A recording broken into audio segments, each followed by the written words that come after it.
रीना लोकगीत YouTube channel में आप सभी का स्वागत करती हूँ। आशा करती हूँ आप सब स्वस्थ होंगे, मस्त होंगे, बहुत ही अच्छे होंगे। और एक बहुत ही मज़ेदार कहारू और नाच गीत लेके आई हूँ। ये गीत सुनना, अपना प्यार दुलार आशीर्वाद भरपूर देना और मेरे सिस्टर को भी आगे बढ़ाइए। आप सब अपना प्यार दुलार आशीर्वाद भरपूर दीजिए। परदेसिया नया आए नयन तार से, परदेसिया नया आए नयन तार से, परदेसिया नया आए नयन तार से।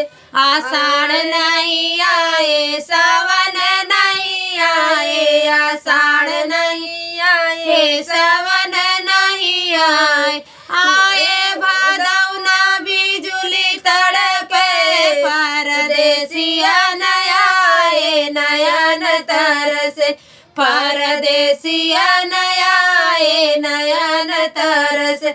आए भादौना बिजुली तड़के, परदेसिया नया आए नयन तार से, परदेसिया नया आए नयन तार से, परदेसिया नया आए नयन तार से।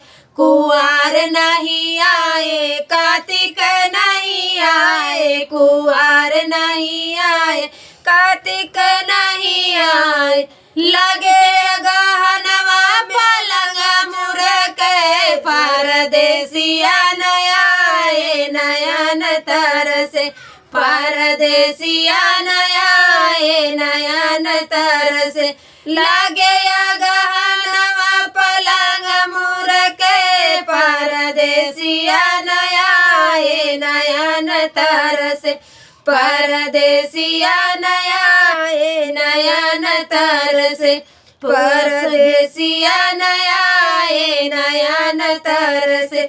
पूस नहीं आए माघ नहीं आए, पूस नहीं आए माघ नहीं आए, लग गए फागुनवा रंग बरसे, परदेसिया नया आए नयन तार से, परदेसिया नया आए नयन तार से।